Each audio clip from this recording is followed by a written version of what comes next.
Hola, buenos días, querida familia y estudiosos de la palabra. Tú eres, tú eres mi bendición. Eso es lo que vamos a darle un poquito más de fuerza hoy a este estudio. Vamos a comparar un poco la bendición con la maldición. Quisiera, como palabra introductoria, hacerles memoria del estudio donde hablamos de que el pecado está esculpido como con un diamante en la piedra de nuestro corazón. Eso es lo que el principio básico ahí en Jeremías, está esculpido. Y ahí hablamos de la iniquidad, que es el surco por donde está la inclinación hacia el tipo o al pecado que todos tenemos. Pero también la palabra nos dice que a través de la palabra, a través de la palabra, somos librados del pecado. Entonces, para que se haga la figura, no, para que se haga la figura, el, imagínense un río correntoso donde empezamos a tirarle piedra para tratar de frenar la corriente del río. Eso es imposible, las piedras se van, por grandes que sean, se van yendo las piedras, se las lleva la corriente. Entonces, la clave es disminuir la corriente, disminuir la corriente para que pueda verse, digamos, el lecho del río y ahí tratar de ir poniendo algunas piedras desde las orillas hasta el centro, si se quiere hacer eh, una represa o algo así para impedir que siga corriendo el agua por ahí. Esas piedras, esas rocas que vamos poniendo, es la palabra. Usted imagínese el pecado cómo corre como ese río. La palabra también dice en Isaías que el enemigo venga como un río, el Señor levantará bandera. Entonces, ese pecado viene por un río, es decir, por todos lados te están bombardeando y te están tirando, tratando de estimular al máximo el alejarse de Dios a través del pecado. Entonces viene ese río. Entonces, ¿qué es lo que hay que hacer? El Señor viene y perdona el pecado, es decir, el pecado es el agua, ¿cierto? Entonces, el cauce disminuye, pero quedan los surcos por donde el río anduvo, ¿ya? Esos surcos son la iniquidad, o lo que se llama, bueno, hablemos de la iniquidad, de acuerdo a las palabras que usamos también para este estudio. Entonces, ante cualquier eventualidad de un desborde, siempre va a ser por ahí. ¿Cuál sería la solución a eso? Es que esas piedras que vamos poniendo vayan aumentando y vamos llenando el lecho del río, digamos, el surco, es decir, los surcos que van generando el cauce, ese surco se vaya tapando de la palabra, ¿ya? Eso es lo que nos enseña Jeremías. Ahora vamos a ver que la palabra cambia nuestra perspectiva respecto a nuestra vida y en cuanto a la bendición y la maldición. Entonces, estamos dándonos cuenta que a través de Jeremías, ese texto base, ¿ya? No sé si alguien recuerda cuál es la cita, yo creo que más de alguno se acuerda de la cita, lo tiene escrito en los polerones, cuando dice que cuando se descubrió tus palabras, las devoré. Esa es la clave de la vida de Jeremías. Cuando descubrimos tus palabras, cuando el rey Josías y el padre de Jeremías descubrieron las palabras que estaban escondidas en el templo, por algún lugar, por ahí en un cofre, no sé, en alguna vasija, las descubrieron, Jeremías se las devoró. Siendo niño todavía, devoró las palabras. Eso marcó la vida de Jeremías para ser un hombre pleno de convicción, que tuvo la capacidad de enfrentar incluso al rey con una palabra poderosa y fuerte. Entonces, ¿cuál es la clave para eliminar las raíces o digamos los surcos de nuestra iniquidad es la palabra. ¿Cuál es la clave para poder enfrentar la vida diaria con una perspectiva espiritual y poderosa? Es la palabra. Por eso hay tanto estímulo en MBN para que nosotros aprendamos a vivir solos la experiencia de insertarnos, de devorarnos la palabra. Esas piedras que yo ilustro tirándoselas al río correntoso son como los panes de vida o quedarse solo con lo que se predicó y no indagar personalmente en un estudio personal, ya sea a través del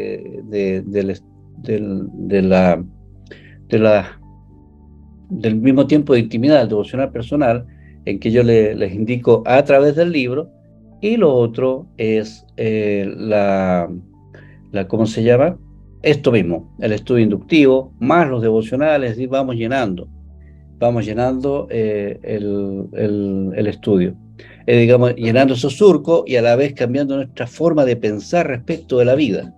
Una persona que viene a la iglesia pero no estudia por sí mismo, obviamente con indicación al principio, como lo estaba haciendo acá, no profundiza. Y al no profundizar, la corriente sigue corriendo y la vida la sigue viendo como siempre. Su vida puede ser una vida bajo maldición, a pesar de que está con el cheque en blanco de Dios para vivir en bendición.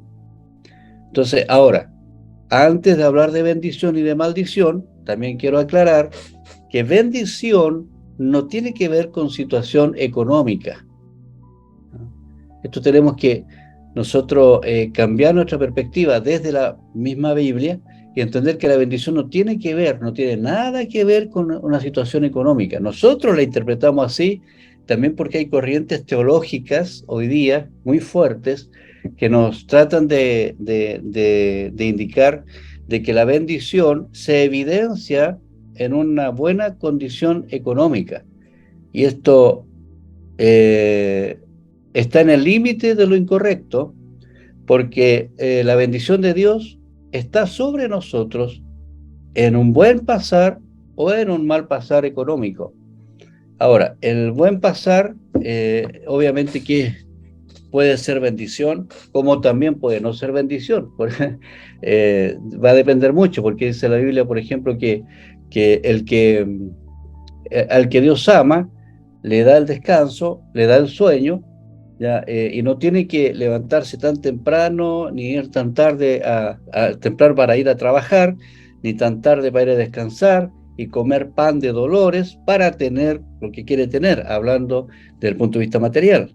El Señor le puede dar lo mismo, sin ese sacrificio, sin endiosar la materia. Entonces es muy importante que nosotros, si bien puede que Dios nos bendiga porque nos dio una casa, un auto, un par de zapatillas nuevas para algunos, lo que sea, la bendición económica sí viene, pero no es demostrativa de estar en el centro de la voluntad de Dios un bienestar económico. No lo es. ¿Ya? Así es que tengámoslo eso claro. Cuando yo hablo de bendición, no me refiero a prosperidad económica. Vuelvo a repetir, aunque consecuentemente puede haber prosperidad económica si uno es obediente al Señor, aplica el 80-20, administra bien, va a tener prosperidad económica de acuerdo también a la realidad del país donde viva. En nuestro caso todavía podemos vivirlo así, pero un cubano que vive el 80-20, por más que se esfuerce, o un venezolano, no va a tener la prosperidad que se puede lograr en este país o en Perú todavía. Ya, entonces, eso para que lo tengamos en cuenta, para que no interprete usted bendición no se imagina algo en finanzas. La bendición es mucho más amplio, tiene que ver con un estado. Yo estoy bendecido. Ya, ahora entonces, para los que están tomando desayuno, tómense un cafecito ahí con estos granos que están cayendo. Así ha dicho Jehová: maldito el varón que confía en el hombre y pone carne por su brazo, y su corazón se aparta de Jehová. Será como la retama en el desierto, y no verá cuando viene el bien, sino que morará en los sequedales en el desierto, en tierra despoblada y deshabitada. La palabra clave aquí que vamos a ver es esta: no verá. ¿Ya? Bendito el varón que confía en Jehová y cuya confianza es Jehová, porque será como el árbol plantado junto a las aguas, que junto a la corriente echará sus raíces y no verá cuando viene el dolor. Aquí está la contradicción, ¿ya? El contraste, ¿ya? Aquí está el contraste. No verá cuando viene el calor, sino que su hoja estará verde, y en el año de sequía, fíjese, no se fatigará ni dejará de dar fruto. Ya, no verá. Entonces, esta es la palabra clave: no verá. Un tipo de persona no verá cuando viene el bien, y otro tipo de persona no verá cuando viene el mal. El que confía en el Señor, aunque, o sea, el que no confía en el Señor, no se va a dar cuenta cuando venga el bien, va a morar como en los sequedales del desierto, en tierra despoblada y deshabitada. Pero el que confía en el Señor no verá cuando venga el calor, no se va a fatigar y no va a dejar de dar fruto. ¿Qué pasa si estas dos personas viven en la misma casa? Comen de la misma comida, a lo mejor viven del mismo sueldo o tienen diferentes sueldos, pero viven en la misma casa. ¿Cómo puede interpretarse que uno esté en el desierto seco y otro esté en las corrientes de las aguas? ¿Cómo se interpreta eso? Si comen de lo mismo, viven bajo el mismo techo, comparten las mismas cosas, en fin, ¿cómo puede uno ser bendecido y otro no ser bendecido? Ese es el punto que espero que podamos dejar con claridad hoy día, ¿ya? La palabra maldito se repite casi en todas estas expresiones que vamos a revisar ahora, es la misma palabra, o sea, no hay tanta variedad ahí al respecto, ¿ya? Es maldecir severamente, ¿ya? Y maldito. Entonces la pregunta que siempre, ¿cómo interpretamos nosotros la maldición? La maldición es básicamente la ausencia de la bendición. Esa es la maldición. Es como cuando dice la oscuridad es la ausencia de la luz, ¿ya? La maldición es la ausencia de la bendición. El desierto aparece cuando no hay agua, en este caso, o sea, cuando no hay lluvia. Entonces, no es que a causa de una acción, Dios con rencor, con rabia, con enojo, diga: por tonto te maldigo, ¿no? Te voy a castigar. Y de esa manera, no, el castigo que el hombre recibe es la ausencia de la presencia de Dios. Ese es el castigo, el suficiente castigo. Y en la ausencia de la presencia de Dios, el hombre está desvalido, es una oveja que anda descarriada, anda fuera del redil, y en fin, la cantidad de figuras que hay respecto de eso, ¿ya? Entonces, la maldición tiene que ver con la persona que está lejos, o sea, ausente a la presencia de Dios. Ahora, estar ausente a la presencia de Dios tiene que ver no con ir o no ir a la iglesia, que es un factor importante. No va a interpretar usted: no, entonces puedo no ir a la iglesia. No, usted no puede no ir a la iglesia. Usted tiene que participar, porque ahí es donde se alimenta, en la célula, en el estudio inductivo, en las celebraciones. Tiene que buscar la instancia, tiene que darle prioridad a donde se está entregando la palabra. Pero eso no es suficiente. Veíamos el código, ¿cierto? El código secreto de Dios, de la Biblia, es obedecer la palabra, no solamente leerla, obedecerla, es decir, moldar nuestra vida a lo que la palabra dice. Y eso nos da seguridad frente al pecado y nos da seguridad también frente a la vida diaria, cómo la vamos a vivir. Hay algunas maldiciones que están descritas en la Biblia y las conocemos. Por ejemplo, la maldición de la serpiente, ¿no?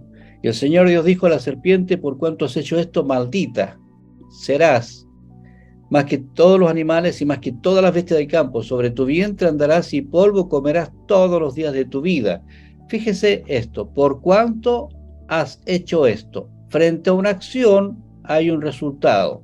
se, se, se comprueba, se habilita, se reitera, se demuestra la ley de la siembra y la cosecha. Aquí la serpiente, ¿cierto? Lo que hizo fue generar una desconfianza y llevar al hombre, a la mujer al pecado, y por causa de esa acción, el resultado del pecado en la serpiente es la maldición que recibió, es decir, el tipo de animal que ahora conocemos.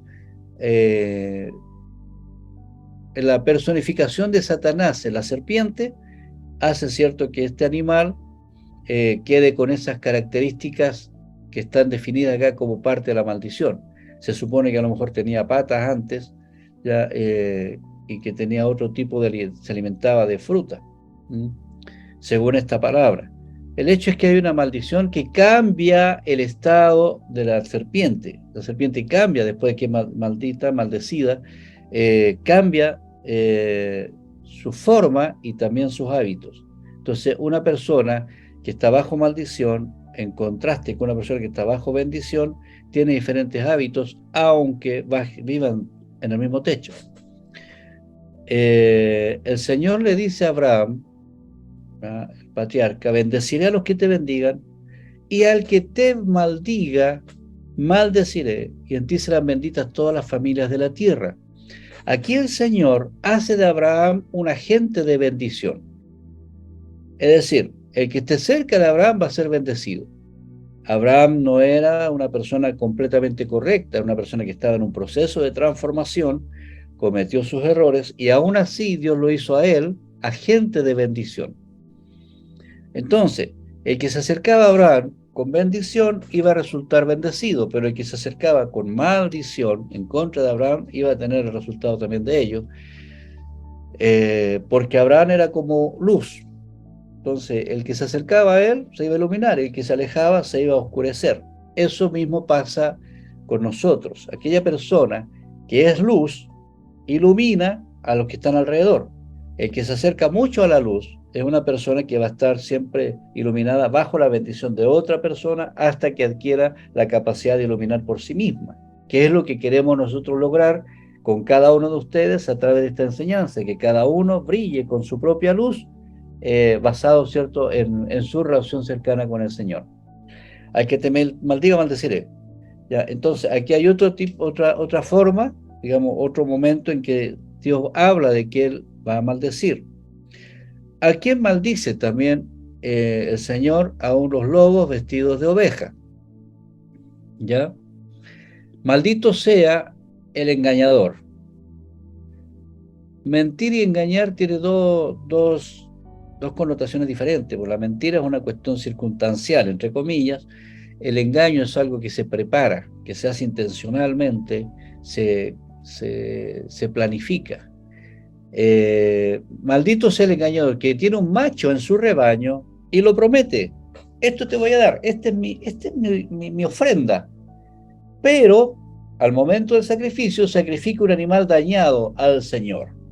O sea que el Señor no se da cuenta que yo le estoy dando, como decían algunos, antes enseñaba yo, el billete más arrugado al Señor en vez de darle el más nuevecito. Cuando yo era niño, hasta en eso me enseñaron de que si voy a dar una ofrenda al Señor, busco la moneda más brillante y busco el billete más nuevo, porque es una forma de decirle: Señor, lo hago con respeto a lo que tú eres. Entonces dice, tú buscas el animal, tienes un animal, un macho, en tu rebaño, lo promete y sacrifica el animal dañado. ¿Se acuerdan de la ofrenda de la viuda? Cuando el Señor dice: esta viuda ofrendó más que todos los demás.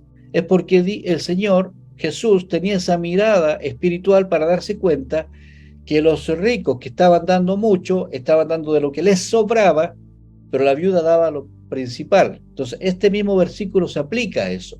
¿Ya? Ellos estaban prometiendo ofrendas, pero estaban ofrendando de las sobras, no de lo principal. Si esos ricos que daban mucho dieran realmente su ofrenda, habría sido mucho más en ese tiempo. ¿Ya? Y la viuda, pero dio todo lo que tenía, a pesar de que su monto, que era mínimo, no iba a alcanzar, digamos, en porcentaje era muy diferente a lo que en números estaban dando los otros. pero el Señor valoró la ofrenda de la viuda porque dio lo que tenía. Es decir, en este caso, tenía un macho en su rebaño y ese es el que entregó. No es que no, este lo vamos a guardar, lo mejorcito para mí, y esto lo voy a sacrificar, lo que soy el animal dañado. Yo soy el gran rey, dice el Señor de los ejércitos, o sea, rey y Señor de los ejércitos, y mi nombre es temido entre las naciones. ¿Se cree que a mí me va a engañar? ¿Crees que no me doy cuenta que cuando adoras estás adorando de los labios para afuera? ¿Crees que no me doy cuenta que cuando ofrendas de lo que está dañado? A mí no me puedes engañar. Esa acción, aunque parece buena delante de los ojos, porque este hombre, que la Biblia llama aquí engañador, es una persona que está entregando una ofrenda. Públicamente se ve una persona que está ofrendando, pero quien conoce el corazón sabe que esa ofrenda es una sobra y no realmente es un sacrificio. Entonces el Señor se percata de eso, y la persona, aunque esté ofrendando, y parezca en la primera lista de las ofrendas, acuérdense de Ananías y Zafira en el libro de los Hechos, parezca en la primera lista de los adoradores, de los que llegan más temprano a la iglesia, de los que se van más tarde, de los que están ahí, a pesar de que está en esa lista, el Señor sabe que en su corazón no está realmente consagrado a Él, que aún así está dando de sus obras. Entonces, eso es muy importante. ¿Qué provoca que alguien sea maldecido? ¿Por qué camino vamos? Deuteronomio 28, el Señor ya advirtió allá en el Antiguo Testamento, dice, pero acontecerá, si no oyere la voz de Jehová, tu Dios, para procurar cumplir todos sus mandamientos. Aquí está lo que yo digo, la palabra no solamente se lee, sino que se procura, la leo, la estudio para cumplirla.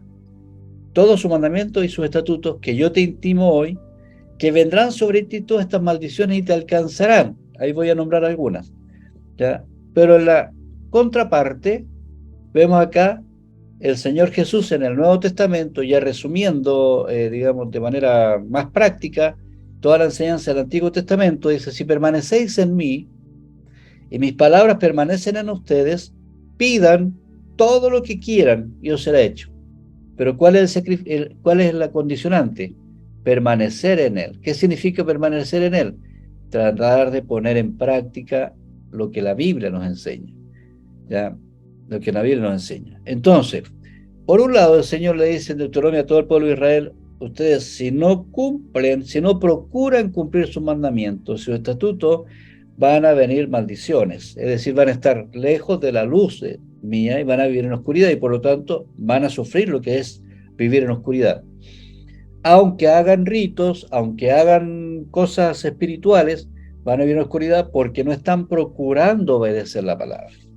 Por otro lado, el Señor responde con la contraposición y dice, si ustedes permanecen en mí, pidan todo lo que quieran y será hecho. Es decir, van a estar bajo bendición.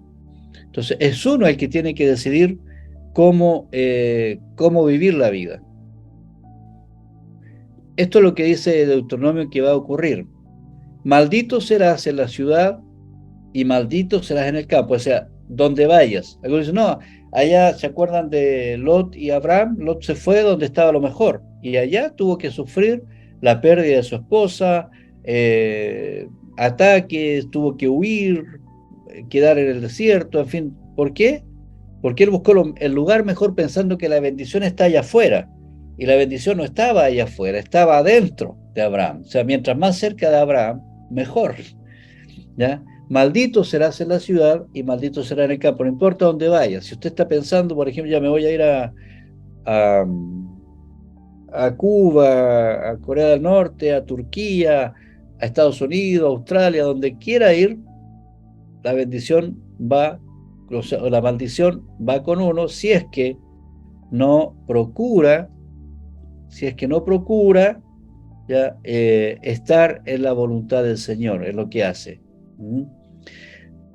Maldita será tu canasta y tu arteza, es decir, la provisión se va a hacer nada. Oye, yo compro para que siempre estoy comiendo lo mismo. O sea, como quien me decía que bueno, la canasta va a estar vacía. Siempre la despensa va a estar vacía, siempre me va a faltar, porque no voy a tener dónde guardar, qué guardar en mis despensas. ¿Ya? El lugar, la provisión, y luego fíjese, maldito el fruto de tu vientre, la procreación y el producto de tu suelo. Aquí está hablando de multiplicación, el aumento de tu ganado y las crías de tu rebaño. Es decir, aquí hay una maldición al lugar, la número 1. La número 2 tiene que ver con la provisión y la número 3 tiene que ver con la multiplicación. Es decir, va a estar viviendo siempre en miseria. Ahora, en Deuteronomio 28:19 dice, maldito cuando entres y maldito cuando salgas. O sea, hagas lo que hagas, las cosas no se te van a dar. No se te van a dar. No se te van a dar. Es decir, esa es la condición real en que llega la mayoría, hemos llegado la mayoría de nosotros a los pies del Señor bajo estas maldiciones. Pero cuando abrimos nuestro corazón a Jesús, estas maldiciones deben huir. El problema es que no van a huir, digamos, el término de la maldición está decretado en la Biblia, pero no se van a activar si es que yo no obedezco la palabra. ¿Entienden cómo van conmigo, cierto? Jeremías, el texto que nosotros estamos usando ahora, maldito el varón que confía, dice, será como retama en el desierto. ¿Ya? Es decir, va a estar seco por todos lados. ¿Ya? Y no verá cuándo viene el bien, sino que morarelo se quedará en el desierto, en tierra despoblada y deshabitada. Este es un sentir. En la práctica, este árbol, que puede ser uno de nosotros, puede estar habitando, qué sé yo, en un palacio, conduciendo Mercedes-Benz, BMW, lleno de amigos, pero interiormente es un desierto. O sea, vive en el desierto. O sea, igual en la noche llega, está solo, sufre, tiene conflictos familiares, no importa lo que tenga. El tema es que si no confía en el Señor, si lo que tiene no es por confiar en el Señor, entonces no disfruta. Esa es la palabra clave, ¿eh? No disfruta, ¿no?, lo que tiene, aunque tenga lo que tenga. Ya hemos hablado de esto anteriormente y vemos cómo grandes famosos se han suicidado porque no valoran, o sea, se dan cuenta que todo lo que tiene que ver con el aspecto material no llena. Lo que llena es estar en el Señor, confiar en el Señor. Tiene que ver con la percepción. Esta es una chica ciega que va cruzando un hermoso paisaje, pero no, el bien está, el paisaje está, pero es decir, todo es oscuro en la vida. Ella lo que ve es oscuridad. Ella no ve la luz, no ve lo verde, no ve estos asientitos bonitos acá, ni los árboles. No, ella ve oscuridad. Eso tiene que ver con percepción, cómo ella percibe su entorno.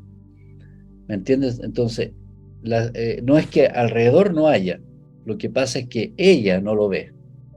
Y eso pasa con nosotros en la mayoría de los casos. No es que no haya bendición, es que la persona que no confía en el Señor, no puede ver la bendición. Su inclinación siempre es a ver las cosas amargas, lo que no funciona. Si es como se dice, ve el medio vaso vacío y no el lleno. Tiene que ver con percepción. Ahora, ¿lo hace intencional? No. Tiene que ver con aprender a confiar en que la palabra del Señor me dice que si yo confío en Él, mi percepción de la vida va a ser diferente. Y aunque vive en la misma casa con una persona que es pesimista, que es amargada, que no sé, con mucho, con poco en finanza, aunque viva así, yo voy a vivir en prosperidad, en alegría, en bendición. ¿Mm? Tiene que ver con la percepción. El mismo camino que les mostré recién, ahora en una amanecida, mire qué linda esa foto, amaneciendo. Es decir, puede haber luz, puede haber lluvia, puede estar nublado, puede estar frío, puede hacer calor, pero la percepción es la que manda. ¿Qué es lo que yo percibo? ¿Cómo percibo el momento que estoy viviendo? ¿Ya? Una forma de ilustrarlo es este gatito que cuando se mira al espejo se percibe como un león. ¿Ya? Entonces es una forma de que el gato se valora, ¿ya? Y dice yo soy, yo soy león, ¿ya? Y entonces esto tiene que ver con nosotros. Cuando nosotros tenemos la confianza en el Señor, soy bendecido, soy bendecido. Ya que vivo bajo bendición. Y eso puede significar que tengo mucho, tenga poco en las finanzas, pero vivo bajo bendición. ¿Ya? Entonces se reitera el contrapunto, digamos, acá en el versículo, ¿ya? Pero hay dos cosas que no ven. Uno no ve la bendición y otro no ve la maldición. ¿Depende de qué? Depende de dónde tengo mi confianza. Si yo tengo mi confianza en el Señor, nunca voy a fatigarme ni voy a dejar de dar fruto, aunque camine por el desierto.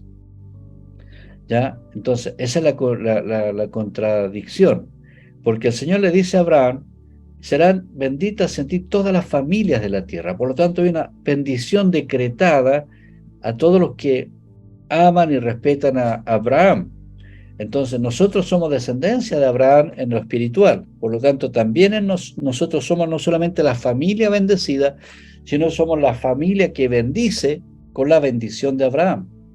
Entonces, nosotros si buscamos obedecer al Señor, si buscamos obedecer su palabra en todas las áreas y ser fieles al Señor en todas las áreas y nutrirnos de la palabra para ir llenando los surcos de nuestra vida con la palabra, entonces la bendición va a rebosar y va a rebalsarse para los demás. Será como el árbol plantado junto a las aguas que junto a corrientes echará raíces. Ya todos sabemos cómo buscamos esos arbolitos cuando queremos comer un aceite. Y no verá cuando viene el calor. Fíjese, este arbolito está a pleno desierto, solo, pero está verde, está fructífero. Sus raíces seguramente están bien profundas. ¿Ya? Esa es la contradicción. Fíjese, esta foto reciente. Dice, en el año de sequía no se fatigará ni dejará de dar fruto. Esta foto, yo sé que conocen este arbolito, es de paine, ¿ya? Ahí al lado del templo. Fíjese cómo está cargado de naranjas y este árbol no ha recibido, no lo han regado, ¿ah? No lo han regado. Ese otro también está lleno de naranjas. Hay uno por acá, a ver si está acá, este. Mire, yo sé que más de alguno ha comido manzanas de este árbol. Fíjese cómo está el pasto seco, ¿eh? Está seco el pasto. Pero si se fijan bien acá, esto está sembrado de manzanas. Si hubiese sembrado de manzanas, este árbol, aunque está sin hoja, está seco, porque no se ha regado recientemente, tiene suficiente vitalidad para seguir dando fruto en momentos de adversidad. Eso es lo que cambia la perspectiva, la percepción de la vida, ¿verdad? Obedecer la palabra cambia nuestra percepción. Es decir, yo puedo estar muy bien, pero me voy a percibir mal, o puedo estar muy mal y no voy a dejar de dar fruto, ¿verdad? Esa es entonces la enseñanza para hoy. Muy bien, ya, muchas gracias a todos también por su participación en el chat. Ya, se agradecen las bendiciones y también, bueno, tenemos que orar para que se pueda aplicar la palabra a nuestras vidas y vivir bajo bendición. Y bendito el varón que confía, varón, léase también varona, ¿cierto? Bendito el varón, la varona, la mujer que confía en Jehová y no se fatigará y siempre estará dando fruto. ¿Ya?